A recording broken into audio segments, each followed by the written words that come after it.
Hey, how's it going, everyone? My name's Colton. I like to talk about Bibles, books, and theology-related things. And seeing as we are nearing the end of 2025, this is the time where I typically will give some of my favorite books that I have read throughout the year. And so that's what this video is going to be about. These are book recommendations, books that I've read throughout this year and have enjoyed and wanted to pass along to you. I will have links to these books down in the description. If you're interested in picking them up to read in the coming year, then that would be super helpful to me and to the channel if you would just use those links. That's an easy way to support what I'm doing if you happen to like any of these, if it catches your attention. So that being said, what I'm going to do this year, in the past, I've categorized things, and that really only works if things fit neatly into categories and you don't have a ton of things in the same category. This year, it was a little bit difficult to condense it into categories, so here's what I'm going to do. I'm going to just give you 10 books that I've read this year and have enjoyed and benefited from. And they are going to be a mixture of various things, some theological things, some biography type things, some fiction type things. And I'm just going to share them with you.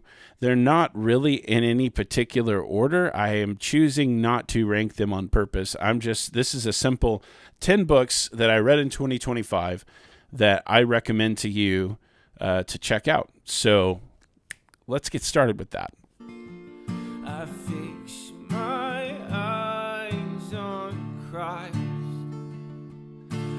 The first book that I want to mention to you is from Gavin Ortlund, and it's called What It Means to Be Protestant.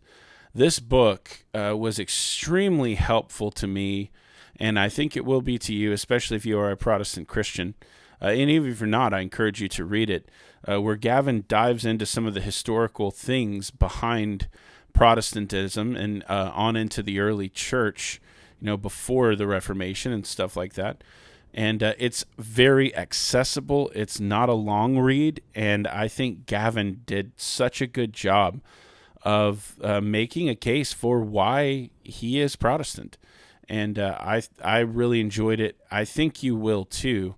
Bear in mind that it is not an exhaustive defense, but Gavin puts out content all the time here on YouTube, so I think it's Truth Unites is the name of his channel, so you can find all kinds of goodies from Gavin, but that book in particular, What It Means to Be Protestant, excellent book. All right, number 2, the second book I want to give to you as a recommendation. This comes from the Puritan Thomas Watson, and it's simply titled The Lord's Supper. I really enjoyed reading this again. I have read it before. This is one of those books that is specifically about what is commonly called the Eucharist or communion or the Lord's Supper. And Watson gives his view in this book, and I aligned with the vast majority of it. I thought it was very good. I would recommend it to you, especially if you have questions about what's going on in the Lord's Supper. Of course, this discussion has been going on for a long time. But I think Watson, at least for me, is a very good representation of my view of the Lord's Supper. I really enjoyed deep diving into his thoughts on that. And this produced by Banner of Truth, one of those Puritan paperbacks. So Thomas Watson, The Lord's Supper. Number 3, got a fun fiction one for you here. Trusts of the Emerald Sea by Brandon Sanderson. It's no surprise if you've watched my book recommendations at the end of the year that I'm a fan of Sanderson. I think the last 2 years I've mentioned Sanderson books. Trusts is my favorite Sanderson book I read this year. I only read 2. I am still currently working on The Sunlit Man, haven't finished it yet. But I read Wind and Truth, which was sort of the conclusion for the first arc of the Stormlight Archives. I didn't love it. I didn't hate it, but I didn't love it. Compared to some of the earlier things in the series, it was kind of disappointing, to be honest. But Tress was a really fun short read by Sanderson, telling a really cool story. One of the things I really liked about Tress of the Emerald Sea is I think Tress is a book that's accessible even to kiddos. I think it's a fun, whimsical story. My kids would enjoy as well.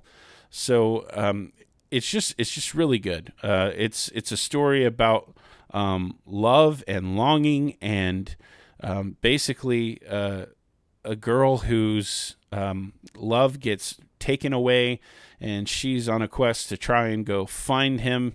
And it's very, very good. I really enjoyed it. It was a fun story to read. So if you like fantasy fiction, Tress of the Emerald Sea, excellent book.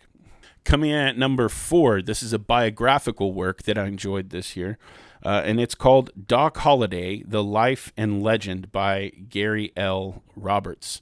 I've always been interested in the tales of the Old West. Tombstone, the movie, probably sparked this way long ago. But this is a biographical work on Doc Holliday, the infamous or famous, depending on how you look at him, sort of outlaw back in that day. And I really was compelled by reading this book. I thought he did a great job of putting historical sources together to try and give you the truth, because with a lot of these guys like a Wyatt Earp or a Doc Holliday, there's so much myth surrounding them. There's legend, and he goes into some of those legends and then tries to really tie in historical sources to paint a picture of who the man really was. So I really enjoyed that book, and I would recommend it to you as well if you're interested in Old West kind of tales and trying to get to the truth about who these people really were that have sort of faded into legend. So Doc Holliday, The Life and Legend by Gary L. Roberts. Enjoyed that read this year. I think you will too. All right, coming in at number 5, and again, not in a particular order, just 5th on my list. One of my absolute favorite books I read this year, though, Orthodox Radicals by Matthew C. Bingham. This book might be particularly interesting to you if you are a Baptist or a confessional Baptist at that, kind of as I am. Bingham in this book really goes back to historical sources to show you where the 17th century particular Baptists sort of came from.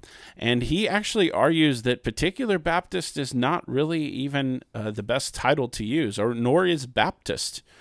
For that matter.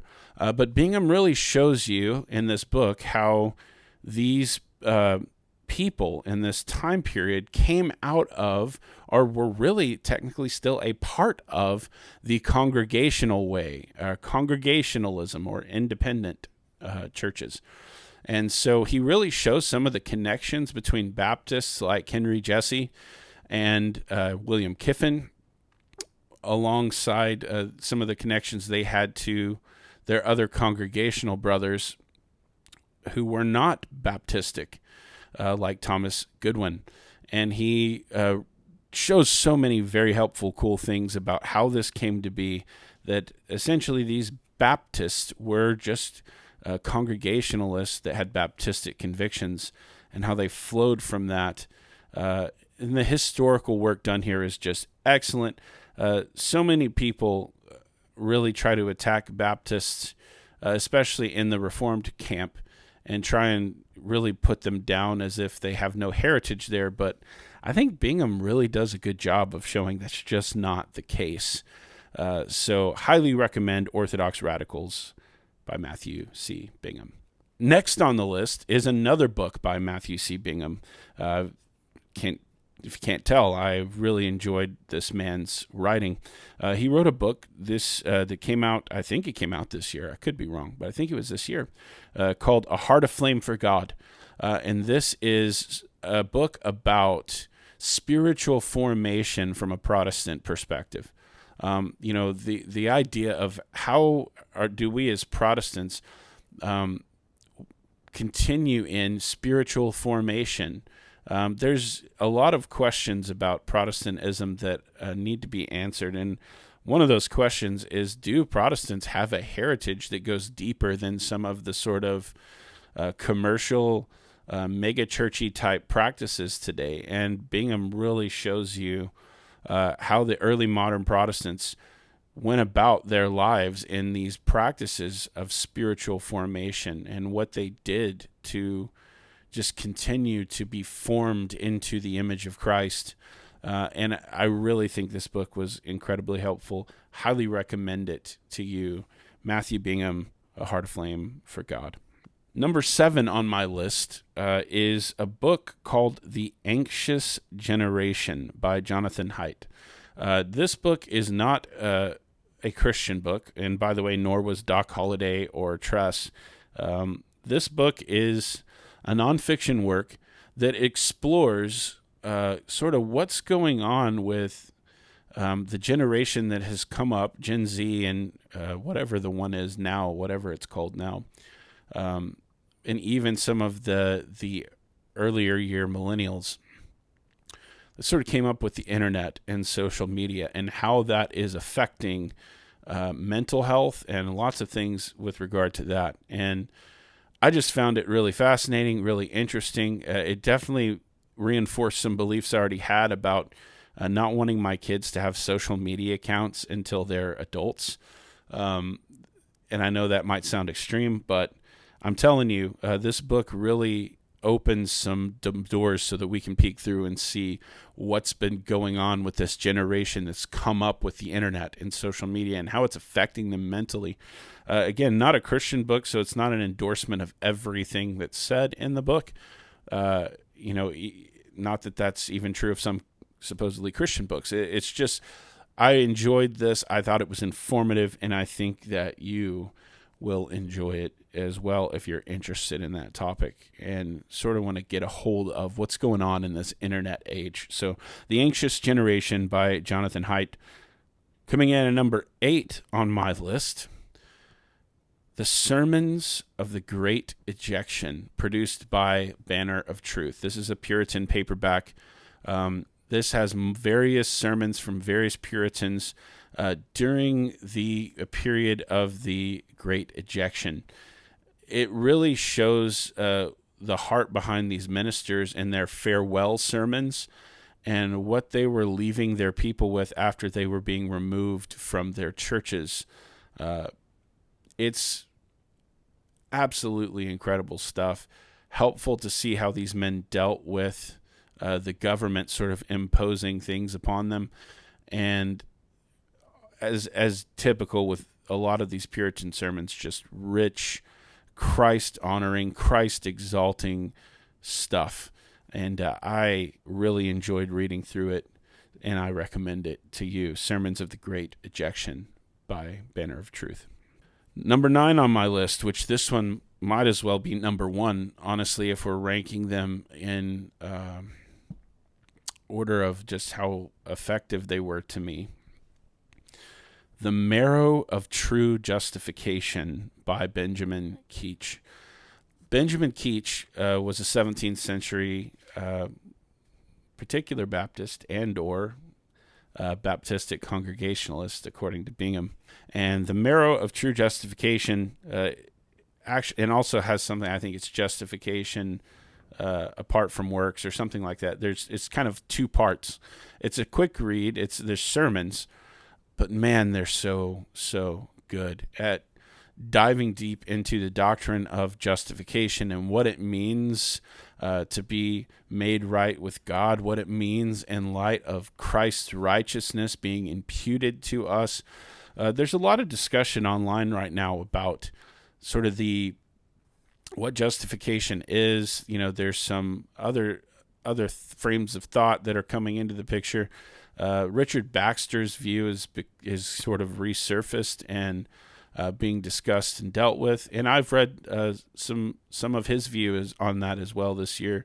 But Keach really captures exactly what he titled it, the marrow of true justification. What is it that is in the bones of this thing? And I really think he did a great job in this 2-part sermon, and I would highly recommend it to you to check out. And I think you'll be blessed and find just wonderful rest in Christ as you read it. Last on my list, this is a fiction work called Trust by Herman Diaz. This was an interesting read for me this year. It tells the story of this wealthy guy and the things, and it's got these overlapping parts of different points in history, and he and his wife and what happened to her. And I don't want to spoil too much for you, but this is one of those fiction works that is fascinating yet ordinary. I think that there are some authors who really can do this really well. One of my favorites is Leif Anger. And, he gets fantastical a bit sometimes as well, but just the interest in the ordinary. And this is one of those books by Herman Diaz, Trust is what it's called, that I enjoyed a lot this year, and I would recommend you check out. All right, guys. Well, that's going to do it for my top 10, or not really top 10, just 10 books that I did enjoy this year that I wanted to mention. Again, they weren't in any particular order, but I enjoyed those this year and looking forward to reading up some good stuff this next year. And just wanted to recommend them to you if you're looking for some books to start your journey with in 2026. Be also on the lookout for my upcoming reading plan and what I'm going to be doing for 2026 as far as devotionally through the scriptures. Also, I'll give an update on how things have gone with the reading plan I've done this year. So these year-end things are really fun for me to do. So yeah, keep an eye out for those. Thank you guys so much for watching this. I hope you enjoyed it. Hope it gave you some good ideas on some books you might be interested in reading. And I will see you in the next video.